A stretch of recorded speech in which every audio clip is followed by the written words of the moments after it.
Good afternoon. How are y'all today? We're good. Very Had good. a nice little shower. I'm Linda Howard, and I'll be interviewing you today, and Barney Klein will be your videographer. And you're Terry Byler, and you're June Byler Baird. Right. Okay, and your brother and sister, is that correct? That's Yes. right. Yes. And I'm going to start out by asking you, what is your connection to Blanco? The Bylers settled in Blanco in very late 73 or early 1874. Our great uncle was born here in Blanco in 1874. They came from Karnes County to Blanco County, and some of us, the Bylers, have been here ever since. So some of the family has lived in Blanco since then. Okay, and your mother and father lived here, but not right away when y'all were born, correct? Well, both of us were born in Blanco. All three of us children were born in Blanco. Yeah, we didn't move But, to San Antonio yeah. till, what, 1941? Right. Yeah. And our mother was born in Candelia. No, I'm sorry, she was born in Center Point. Center Point. Yeah, where Okay, mother was. So who are your mother and father?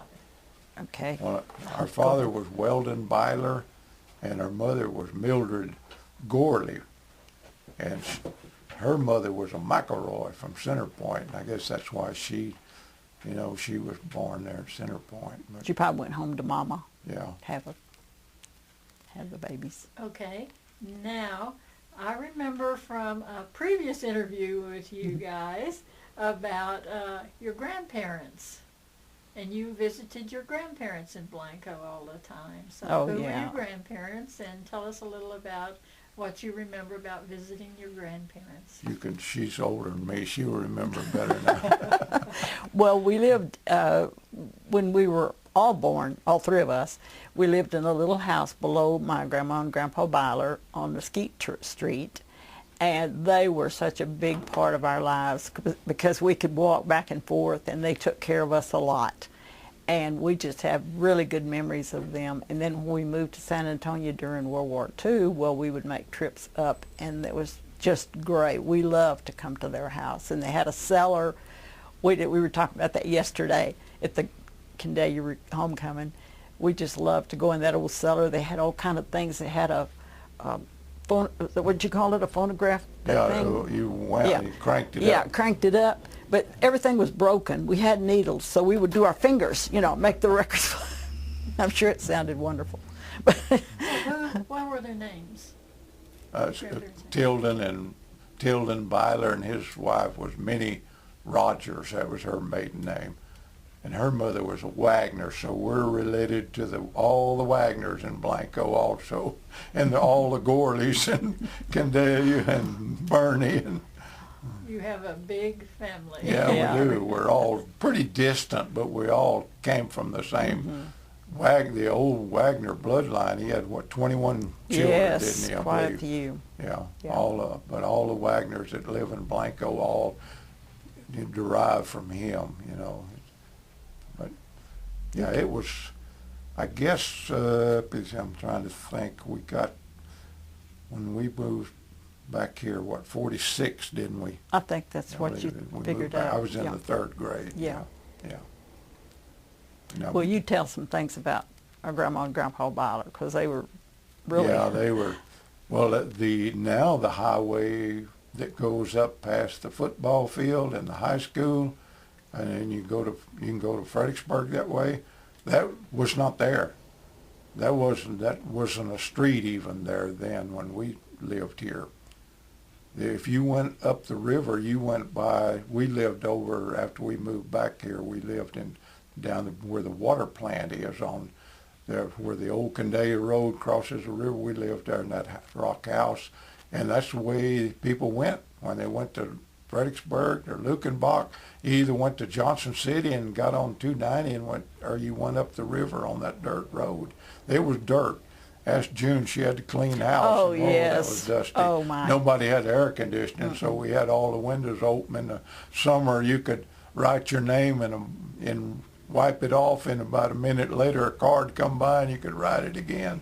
But Grandma and Grandpa, though, they were really neat. We used to, when we walked to school after we moved up here in town, we moved up here in 49, I believe, didn't we? I Lived think down there that's on the right, ranch yeah. from 46 to, I think, January, February 49.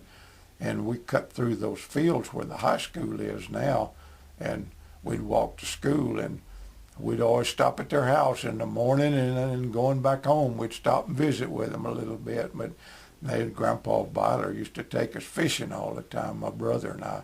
Our brother's a year younger than I am. Oh, I guess we ought to tell his name. Roger, Well, that's what I yeah. was gonna Yeah, he's ask. Roger Your brother's Byler, name. yeah. And he lives in Brownwood. And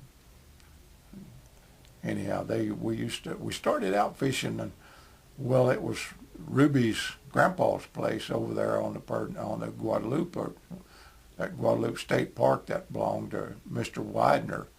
And we fished over there, and we were little with them, and then we couldn't catch any fish, so they moved over on the Pedernales, where the Pedernales State Park is now. That's where most of our fishing memories are with them. But they weren't parks then, were No, No, it belonged to neither one Mr. were parks. Mr. It's Wheatley. kinda ironic they fished in those two places and both became state parks. The one on Pedernales belonged to Mr. Wheatley. He was a very, very wealthy man, and I don't know how they got acquainted with him. Through Milton Yancey. Okay, but he Milton allowed Yancey them had to a go service fishing. there. That was when the highway went down by the bowling. That was a highway, went by the bowling alley, and then it made a sharp turn there to where the light is now, and came up this way, and there wasn't a road there. There was this dirt road went down past by the Catholic Church and the Church of Christ and all of them down there. But Milton Yancey had a mobile station, and I think Dorsey Smith ended up having it after Milton passed away. And Mr. Wheatley would stop in and get gas. And okay. Talking to him about, he owned that where those Pedernales Falls are over there. He owned one side of the river, and people would go fish on the other side over there. So he'd always ask him about the fishing, and he said, well, I've got a couple of old gentlemen that are really good friends that love to fish for catfish. And he said, well, I will let them come over there and fish, but I want to meet them, and I want to make sure that they're going to keep the place as clean as they found it. And he said, well, you won't have to worry about that. So that's how they got in over there. And he was kind of gruff, but he was he really good-hearted, and he let them go. And then he let them take us. Of course, us were little kids, and everybody's got a soft spot in their heart for grandkids, But he let them take a few other people over there, but you had to clear it with him, and you had to stop going in and coming out at the ranch foreman's house over there. But it was a neat place, and we caught a lot of big fish over there. Oh, now, I didn't hear you say anything about the Blanco River. Did you ever go fishing? Or Never did ever. Blanco? No, they were cat fishermen.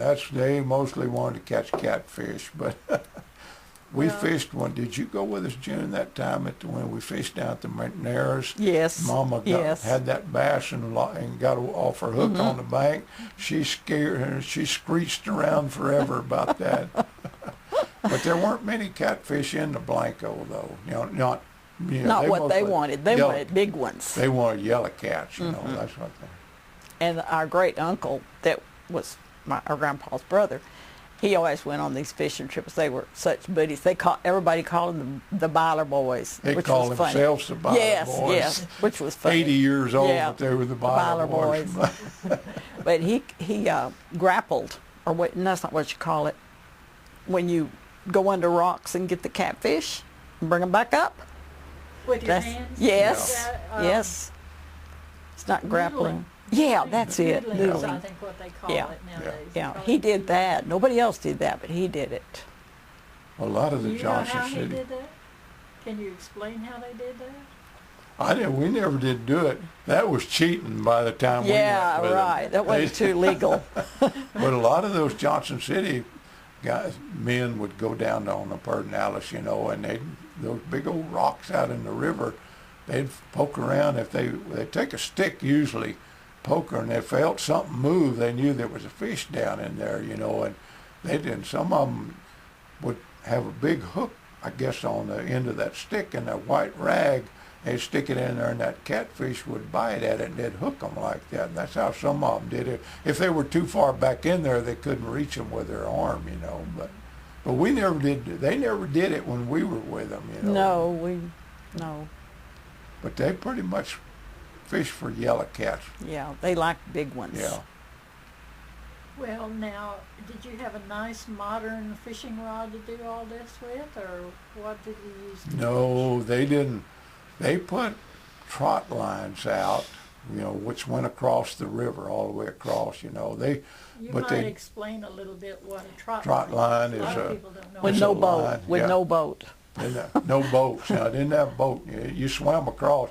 Usually what you did with a trot line on most rivers like that, you would have a root or a stump or something on one side, and you'd have a pulley over there, and you had a line that had no hooks on it, and you'd swim across, and you'd run it through the pulley, and you'd bring it back across, and then you'd start your trot line with the hooks was another line, but it had a hook every 4 or 5 feet, and you'd start pulling that across, but you were all on one side of the river, and you'd pull that, and you had a stick, so when the stick got to the pulley, you couldn't go any further over on that other side, and you'd pull that across till you hit that stick, and you'd have baited as you pulled it across. But the Pedernales was, terrible for gar. You couldn't hardly put a trot line across. They fished mostly with what they call set lines or throw lines. They'd tie it to a limb on the bank, and then they'd drape it over another limb out in the water, just below the water line. Now, gar wouldn't bother this much up closer to the bank, but they didn't like using perch because they didn't stay live. A yellow cat won't eat a dead bait. They want a live bait. A blue cat will eat anything, but a yellow cat wants live, something moving. They won't hardly eat a dead fish on there for bait like that.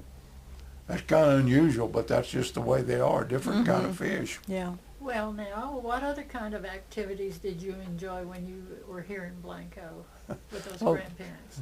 Well, hunting. Yeah. Those we guys. were all a big hunting family. Except me. They were, all of them. Even my mother. You told me a story about your mother and her hunting. Yeah. Do you want to repeat that again? You were the one that told it. I didn't ever go with them. About your mother hunting? Oh, Yeah, yeah. yeah, She yeah. had nearly every time she went for the longest, she ever hunt was an adventure. She'd either couldn't get a shot, or one time Daddy had put a scope on the gun, and if you're up close to something, you can't see it in the scope. Well, she shot at a deer, and she thought she hit it, but just looked around. She was a pretty good shot. She took her a lot of time. Well, what she had done was shot a hole in the limb right out in front of her. But she did kill some fairly nice deer. But they all liked to hunt. Yeah, they did. Grandpa and great uncle Ed, they all hunted. And then we had another great uncle that lived at Wimberley named Rufus Byler, and he was another big hunter. And it kind of was in their blood, but yeah. And Daddy was a big deer hunter. Yeah, they all loved it. They all had a big time. I used to get so disgusted because I didn't like I liked the venison, but I didn't want to have somebody kill anything. And they would be sitting around at night, rehashing all these the day's hunting adventures, and I would have to listen to all of this. I used to get so disgusted with them, but they enjoyed it. They really did. Well, of course, then my brother and I both played football in high school, here, and then We didn't have a baseball team though when Daddy and they didn't have football when he was in school, and they all were big baseball people. But we didn't have a baseball team when we were in school, and we were all big football players. But June, you played volleyball, didn't you? And softball. Softball, yeah. Yeah. And volleyball. Didn't you tell me that it wasn't the football like we know now? That Oh, the six-man. Well, six-man, Yeah, yeah. you talked about Yeah, that we last started time. it in 1947. Played in the park over there on that flat in the park by the clubhouse. That's where they. Of course, I wasn't old enough to play, but that was the first six-man teams that they had. They played. Glenn Greben Jr. was the first coach, wasn't he? I think so. In 47, and then George Abernathy came in 48 and 49. And they won district in 48. Back then, you had to win district to get in the playoffs. You didn't get to go second and third and fourth place teams. And they won district in six-man. That year, there was people like Rudy Esparza, Chester Weber. They were both star players on that Roger team. Broadbeck. Yeah, the Broadbeck boys, Buddy and Roger played. Yeah. But then 49, then 1950, Mr. Abernathy left and got a coach named Rex Fox, and he coached 1 year here, and they ended up tying for district, but I think they had some Playoff. process. They lost, but they didn't get to play for by district, Yeah. but they ended up being co-champs. But that time, Dripping Springs was playing six-man. Can you imagine that now? But Dripping Springs and Buda and Kyle were separate schools then. Prairie Lee had a six-man team then, and a little old spot down there named Dowdy. You remember when they played Dowdy? Barely. The field was 80 yards from goal line to goal line, and Dowdy didn't have a flat spot. Their one end went downhill. I never did play there, but we played Prairie Lee when I was a freshman, but we played them over in Luling at the high school over there. I think they didn't have lights. They didn't. That's why we played at Luling, because we played at night then. But we went to 11-man in 1953, and Coach Glore, Billy Ray Glore, was our coach then. He coached here for a long time, but we started playing 11-man then in 1953. It was a six-man. We didn't like 11-man when we started playing it because there were too many people out there on the field. We weren't used to having but 12 total, 6 on a side, and we had 11 on one side, but after we got used to it, one bad thing about six-man, if you had big old boys that weren't very fast, there wasn't a position that they were very good at, because everybody could catch a pass, and you usually put them at center. That's where they played, but they didn't get the ball very much. But June's class had a good team that year. They did. Fritz Keeble, Alan Heimer were two Glenn of their Page players, and Buddy Broadbeck was a quarterback. Billy Jean Page and Glenn Page were running backs, and Freddie Slimeice and Weldon Jonas were on they were really good that year. Yeah. Well, now, I'm remembering something else that you kind of told me about a flood one time, and you were trying to cross it, and somebody almost... Oh, a couple of times we've been in floods on the Little Blanco. Yes. Yeah, we crossed it on a slab, It was, low water You want to low tell water us slab. a little bit about what happened there? Well, the first time, I'm not sure Terry remembers it. We were crossing where the Chick place is, going down to Little Blanco. And Daddy was famous for just going, So he went across and it flooded the car out, I think. I'm not sure. And so we sat there for a while, and I think either it started or somebody helped us out. I can hardly remember that. I don't think you even remember it, do you? Well, when we got caught, when he walked up to Mr. Fleming's. Oh, that was further down. Yeah, it was our crossing. The longer, after that. I don't remember the first episode. I didn't think you did. Yeah. I barely do. Well, it was during the hunting season, so Right. and he worked 6 days a week, so he would go on Saturday night after he got off work, and we'd go up there and stay up there in that little little 2-room shack they had there at the ranch, and I guess Mama must have. She was working. She was working the second shift at Kelly Field. She wouldn't have let him driven in there. I don't think. No. she wouldn't have. But he went anyway because he wanted to get home. He wanted to get to that place. I'm sure he was tired. And he went across, and what kind of car did we have? Some kind of Plymouth. An old Plymouth. Yeah, an old Plymouth. This was during World War II. Four-door, wasn't it? An old yes, four-door? Four-door. And he went off in it, and of course it flooded it out and left us kids in the car. And he went up to this house right above the hill and tried to get some help with the tractor or whatever. And we were in the car, and I'm sure it was very long, but it seemed like it was hours to us. We were so scared. And water was going through the car, you know, we could see it. And Rogers got up on the, you know, they used to have those things at the back of the window in the back with a little kind of a ledge.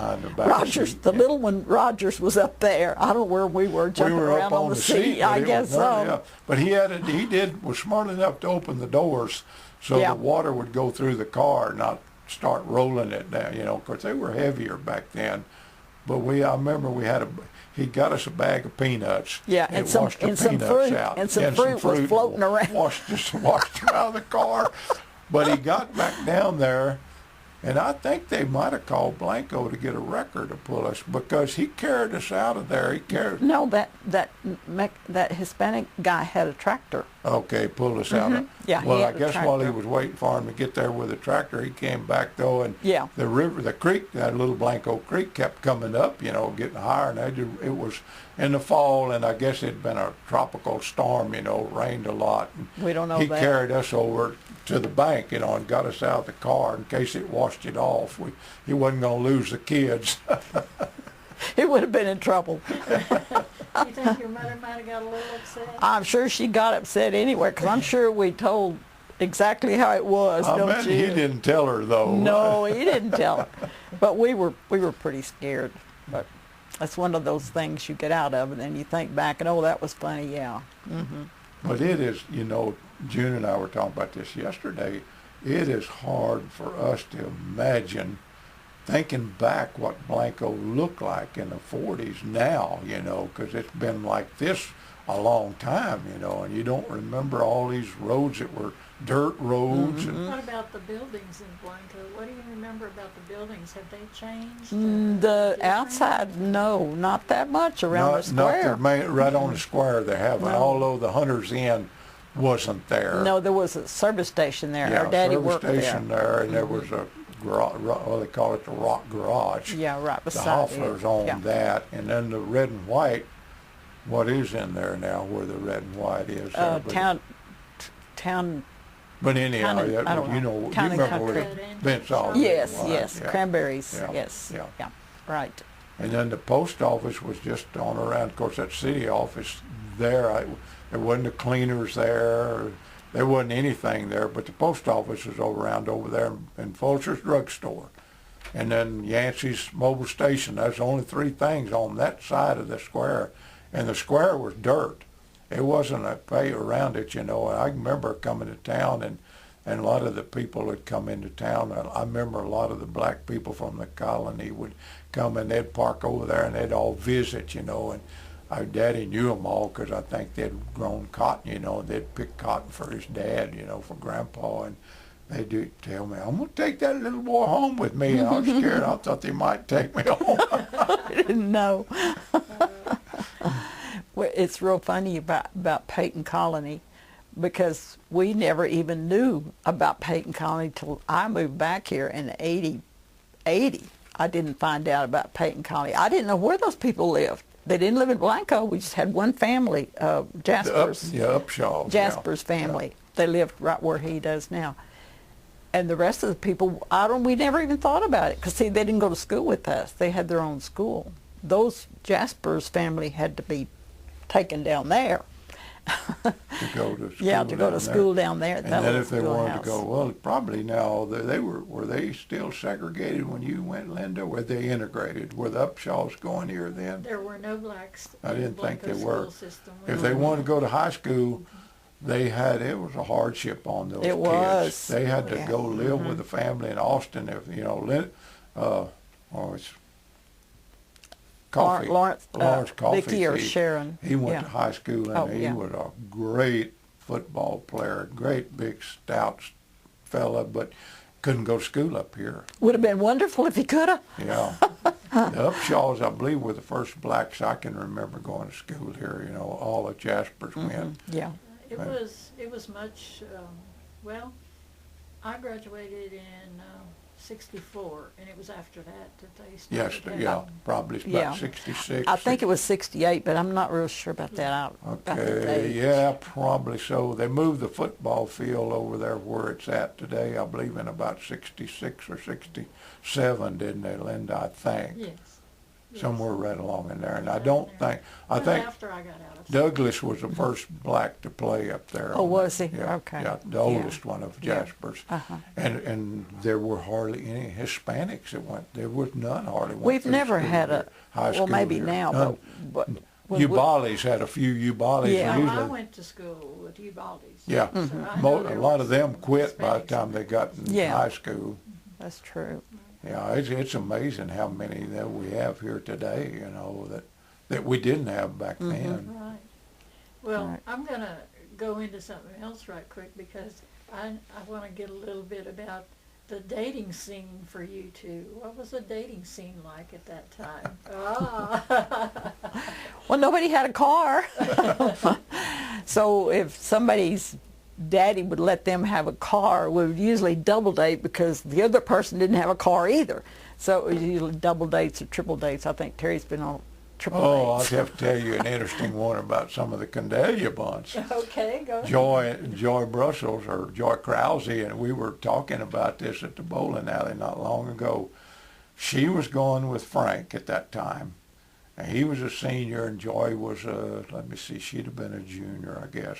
I was a sophomore. I was going with Johnny Maconiper. And Pat Brewer he was a grade ahead. He and Faye Kniper were in the same class. And they went together, and Grip Weber, Stephen Weber, went with Evelyn Gorley. And Frank's mother had an old four-door Plymouth, and us 8 would get in there. Of course, the girls had to sit on our laps, but we'd go to the movies in San Antonio sometime. They had movies here, you know, but if it was something pretty current we wanted to see, but us would all get in there, and I was laughing about that. I said, did you all ever think about that? There were 4 couples. 2 of them married and are still, of course, Stephen was still alive then. Yeah. I said, 2 of them married and are still married, and the other 2 of us probably should have stuck with the ones we had. I didn't hear you say that. I didn't know you said that. That's neat, yeah. Well, you probably went to that drive-in because remember there was a drive-in on San Pedro as Yeah, you but went in. I think, well, we might have had. I don't remember now 'Cause I either. went a don't- few times I there. think we went to a walk-in, though, Oh, somewhere down. You really? know, there was one down San Pedro. Yeah. The Laurel, wasn't it? I believe down there, Yeah. I think, on San Pedro. That was about the closest walk-in one, I Okay, think. yeah. And, yeah, no, most of we went, but like I said, we were kind of limited on vehicles. Yeah. How much we'd have girlfriend or she'd have a boyfriend, but they were just school items because there were, you know, no one had a car to go off somewhere hardly. No. And Cliff asked me the other day, he said, we were talking about boys taking girls out to eat because that's a big thing now, you know, to take a girl out to eat on a date. And I said, no, we went to the movies, but nobody took anybody out to eat. They didn't have that kind of money. Might Did you go to the Blanco Theater? Yes. Yeah. Oh, yes. Bill Sometimes Smith we'd see had it. then at that time. Yeah, right. Sometimes we'd see the same movie twice because that was our social time.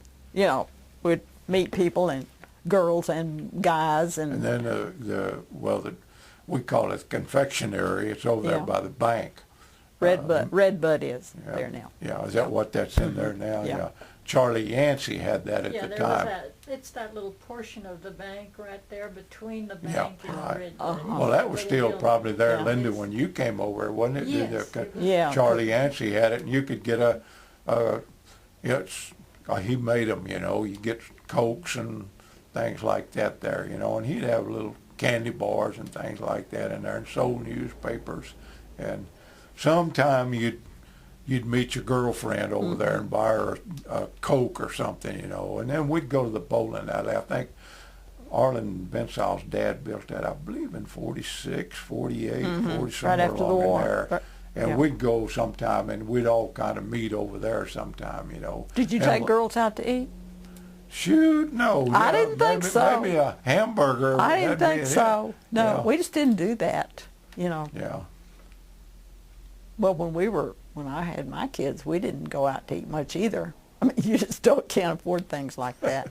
Well, my wife and I talk about that a lot of times now, and I got to brag on mine. They were pretty well behaved, you know. And I said, if my kids would have been as rowdy as these kids today, I would have never taken them back out to a restaurant again. That'd be the only time. There's these people today, you know, you go in there and and y'all have done the same thing, I'm sure. Sure. People come in and these kids screech and holler and and Yeah. you're trying to talk and then, Well, do you think that we were raised in a different era than Oh, the children are definitely. now? yeah. What do yeah. you think is different about it? I think we were just born, Terry and I've talked about this a lot, we were just born to know that we had a responsibility in that family, that we had jobs, and we did not ever say, I'm not going to do that, I don't want to do that, you can't make me do that. No, we were brought up that you had things that they were expected of you and you did them. Don't you think that's right? Well, so many, Well, I think I you had know no that choice too. but to learn that. You didn't have, Yeah. you know, the families back then, you didn't have a lot of extra money. You know, people were, you know, you didn't have a whole lot of No. clothes and a lot of shoes. My mom and them, I remember they'd buy us a pair of shoes when school started. You know, we had to make it through. My brother Rogers dropped his in a little Oh Blanco. yes, I'll tell tennis that. shoes. I'll tell this story because I love this story. When we lived down at the ranch, well, Rogers was the littlest one. And I guess he was about 7, wouldn't you think? He was in the second or third grade when Third? that happened. Yeah, Okay, one of the so two. Yeah. 7 or 8, somewhere around in there. And we didn't have to walk home very often because it was about 3 miles, I think, wasn't Yeah, it? pretty close Yeah. to it. And it was long, but sometimes we had to, and we didn't mind. We liked to. We didn't care. But this particular time, that same little Blanco was up a little bit, but it wasn't enough for us not to cross. So we took our shoes off, all 3 of us. We carried our books, and we crossed real carefully. But we should have watched that little brother, because he dropped one of his tennis shoes in the water, and it went down, and there was a pool right below the where you Bridge, crossed. little- Yeah. little Well, water we bridge. stood there and waited for that tennis shoe. I don't know what we'd done if it'd come up. We couldn't have got it out, but we were good. We would have tried, but it never came up. I don't know what happened to that tennis shoe. Maybe it's still there, but we got in trouble because we let Rogers lose his shoe, and we only had that pair of shoes. I'm sure. Well, what did he do? I don't even know. I don't Probably remember. had an old pair, I yeah. imagine, yeah. Yeah, I don't even remember probably what did, happened. I guess, you know, but they'd usually buy a new pair when, of course, things were made a little better back then, too, you know, shoes Yeah. lasted a little longer. but Right. Yeah, he probably had an old pair. Yeah. I didn't think about that. They Yeah. probably didn't match, but No. Well, you were talking about you were raised to have responsibilities. So what kind of chores did you do around the family home? Oh, we both did whatever was expected of us. When we lived in San Antonio, I was, 10, 11, 12, those years. And my mother worked at Kelly Field the second shift, and Daddy worked, in the daytime.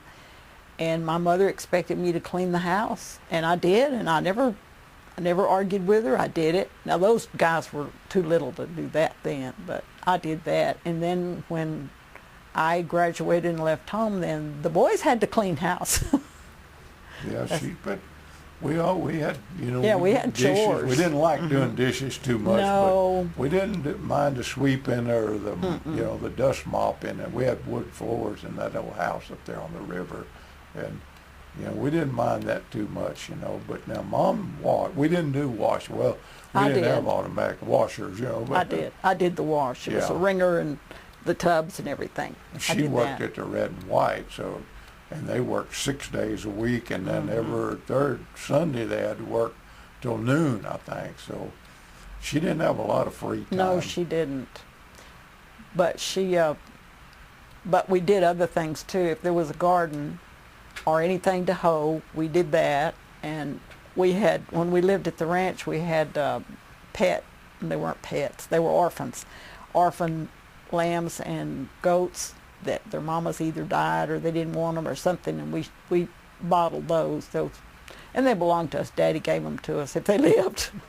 And we did that too. And we just about did anything that they expected us to do. Feed We the never, chickens yeah, and get the eggs. We had eggs. chickens and we had to get the eggs in, you know, and gather the eggs. And of course, and when we lived up here in town with Mom always had a big garden, you know. We had to go, she'd send us out there picking squash or tomatoes or stuff, you know. But of course, we'd help Daddy get goats or sheep in to shear. Yeah, we did that. I forgot that. We didn't have horses. We were the horses. But our goats down there were like, well, oh, wild. they were wild as deer. And early, some of them would, they would come in there and it had salt in a pen there, and it had 2 gates. Well, you could leave one shut, and they'd come in there sometime in early daylight to lick that salt. Well, he'd station us up there on the hill, and it was our job. When they went in that pen, you had to run down there and beat them to that gate and shut it, or they'd run over you getting out of there. Well, we'd gone with Dad to go. June and I, we were a little bigger, and he'd left Brother Rogers up there to watch the gate. And we'd made a round up. We called it the big pasture. We had 3 separate pastures, you know, and those goats could go in any one of them, but we'd gone up in the upper pasture, we called it. It was more open, looking for goats, and we got back to the house. We didn't find any. We had most of them we kept them in a little shearing trap to shear. Well, we got June and I beat Daddy. He took the outside, so he walked further than we did, you know. We beat him back to the pens. Well, Rogers wasn't anywhere to be found up there. He wasn't watching the pen. And he was the gate closer. He was supposed to be the gate closer. So June and I started down to the house to get us a drink of water. Well, he saw us coming. He was down there reading magazines, looking at funny books. Well, he knew he was in trouble. Boy, he passed us. He couldn't run very fast, but he was going as fast as he can. But he wanted to beat Daddy up there, but he didn't make it. But he didn't whip him, but he probably should have. Yeah, very stern. He would have had if he'd had some goats come in and they'd have got away. But yeah. We always had trouble with Rogers. He was a little pill. But he was cute. He was real cute. Well, how much younger is he than both of you? He was born in 38. I was born in 37. And she can that's tell you when 34. she was born. 34. I just turned 80. Well, congratulations. Yeah.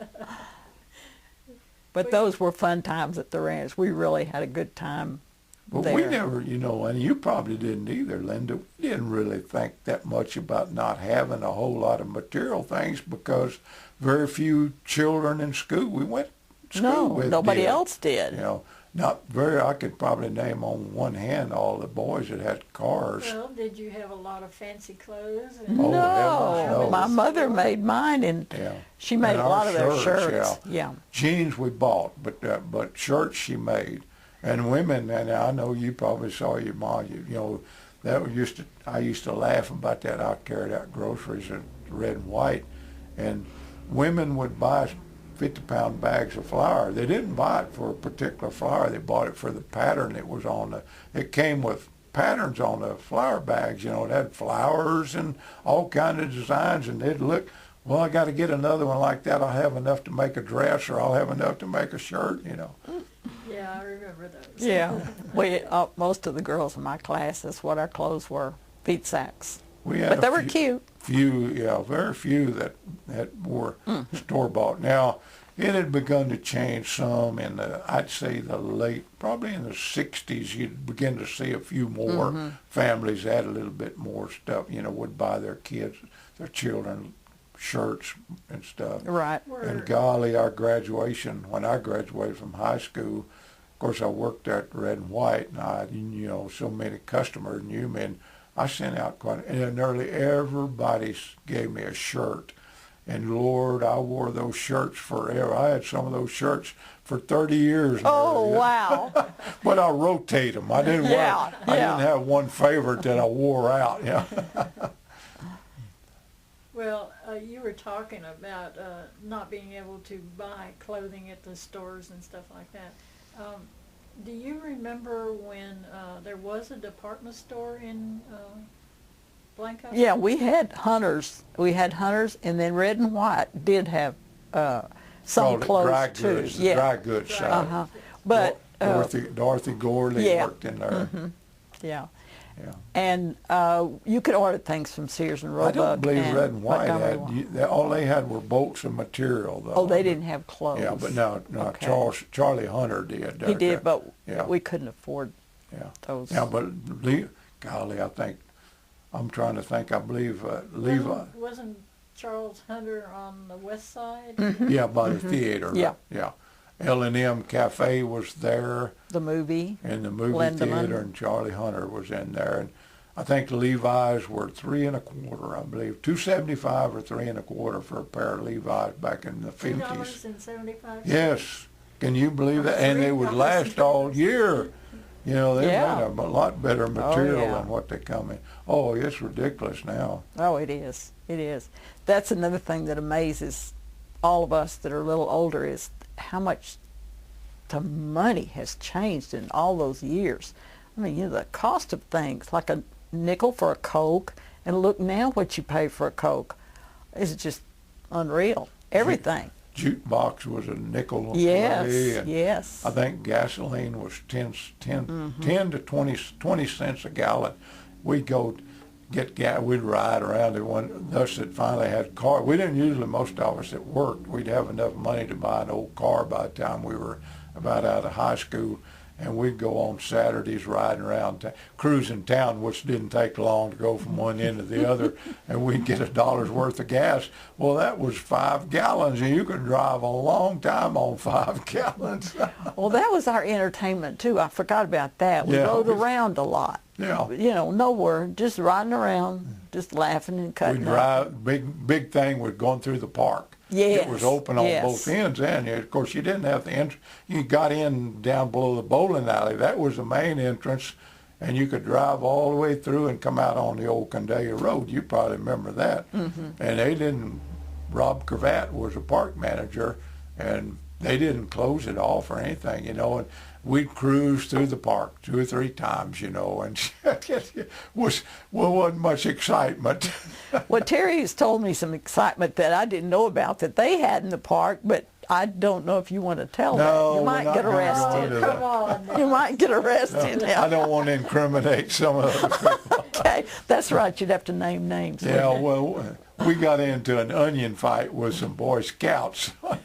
we were in high school, but they weren't. You know, they were. But we got to chunking onions at each other across the river.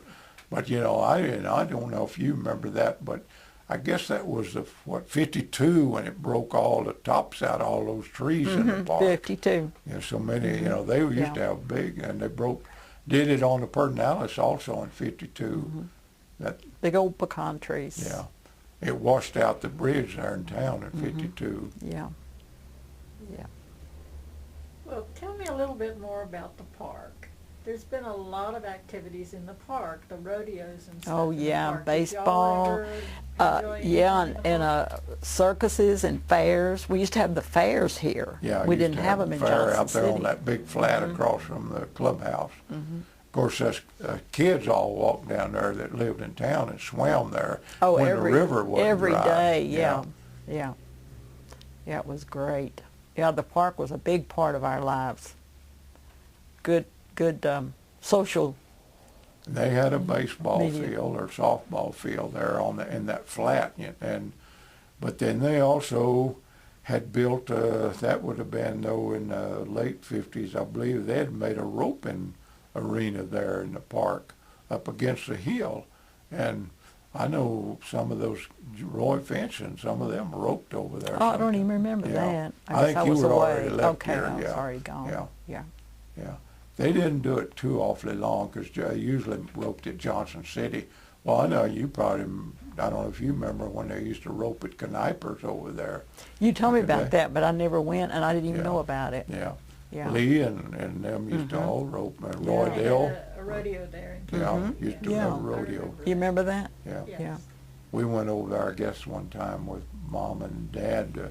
I probably see. I don't think he went with us. I but didn't. I don't see remember ever Grandpa. going. Gorley, and they were all out there at the Knipers at the rodeo thing.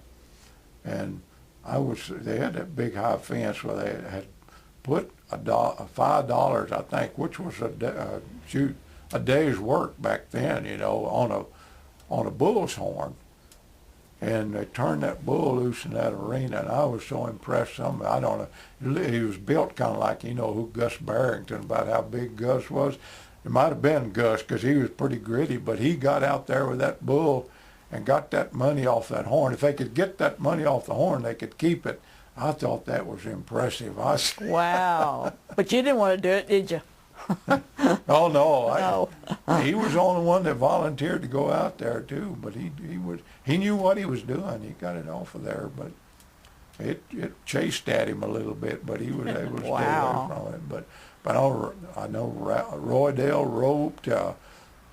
Donna's stepdad, Freddie Lux, roped. Roy Fence used to go over there and rope some. And Frank Gibson roped over there some. Wow. Yeah, Well, we had a lot of... rodeos were good entertainment. Oh, yeah, they were, yeah. But we had a lot of fun in the park. We always had all of our class parties over there. Well, most of them.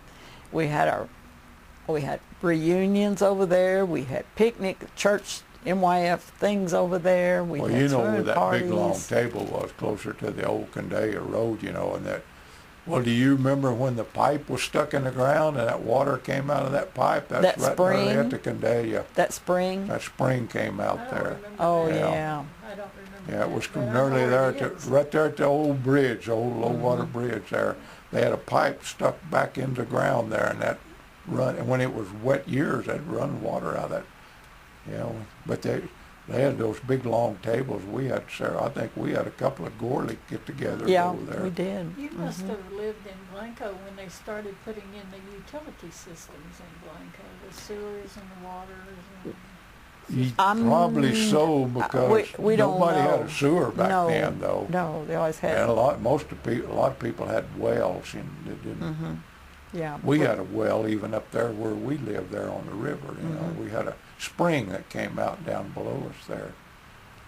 I do remember when we got electricity. We were living below Grandma and Grandpa Byler's house, in that little house. Yeah. And we got electricity. I guess that was right before the war. Probably, I think it was 39 Blanco got electricity. I believe Lyndon that's Johnson, right. was, a lot Yeah, of he people was didn't very like good. it, but he was pretty instrumental in getting electricity was. here at an earlier time, you know. But Yeah.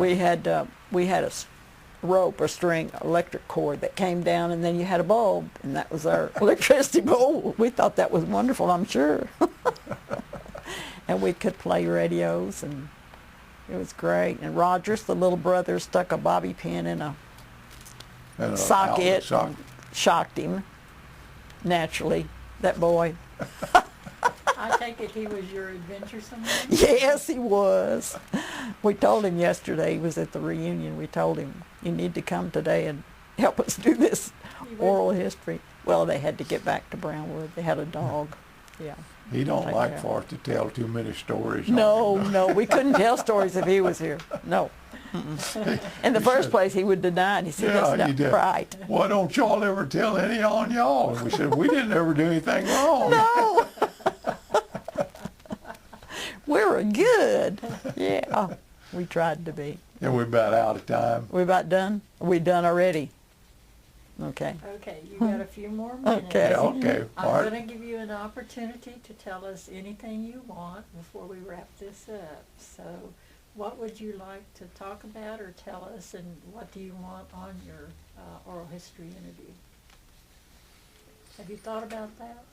No. Well, I probably would like to tell people that watch this that haven't lived here in Blanco for a long time. It's still a really nice town, but it was just a wonderful place to grow up at when we were kids. You know, I don't think I could have picked a better town to have grown up in than Blanco. We had a few boys that smoked, but not many, and drinking wasn't a problem. You know, well, then you had to be 21, but very few boys ever tried to get around that, you know. But there were a few, but not many, and terrorist was a kid that wouldn't behave, not like today what you call a terrorist. And I think families were probably a little closer knit, than they are today. Do you think that's because they didn't have as much as we do now? Well, and they all have, went off to get employment and didn't come back, and that's just like, I guess Josephine's, those twins, I guess they lived, one must have lived in Austin, didn't they? They both do. Yeah. Or close to it. Yeah. So most of them in our age, they either went to San Antonio or Austin to go to work when they got out of high school. Mm-hmm. There wasn't anything to do here to speak of unless your family had a business, that you could kind of work your way into it, but most of it wasn't. Well, you kind of moved, though, didn't you, Jim? Yeah, I've been around. Well, Terry has too, but he never went too far. But my husband was in the Air Force, and so we lived, and he was in Japan, and I went, well, he was in Korea, then he went to Japan, and I went and met him, and we were there for over a year, and really a good adventure. I wish I could remember more of it. And then we came back and went to Georgia, and then came back to Texas, to Austin, and we went several times to Amarillo and Wichita Falls, TDY, temporary duty. And then then they sent him to Massachusetts, and he got arthritis really, really bad from the cold, I suppose, I don't know. And so we got out of the Air Force and came back to Fort Worth area because we knew there was good jobs there. We wanted to come back here, but we knew there was nothing for him to do. So we lived in Fort Worth, and then we came back to Blanco in 1980. Most wonderful thing we ever did was to come back. I've enjoyed every year we've been back. She's got 3 children, and I've got 3 children, and she has one son that lives here and one daughter that lives in Fredericksburg, right? Mm-hmm. And the other son, New Hampshire. In New Hampshire. I have one son lives in Blanco. I have a daughter lives in Blanco. They're both married, and then I have another son that lives down on 46 across from the Smithson Valley High School somewhere. So my children have stayed here in this area pretty much. Yeah. Are we out? There was a horn outside. Oh, there was a horn outside. Yeah. So they're kind of working on the road outside. I know, it's a mess, yeah. Well, you have both been great to interview, and I've really enjoyed it myself, and I know this one is going to be really, really good. So I want to thank you for coming in today and doing this interview.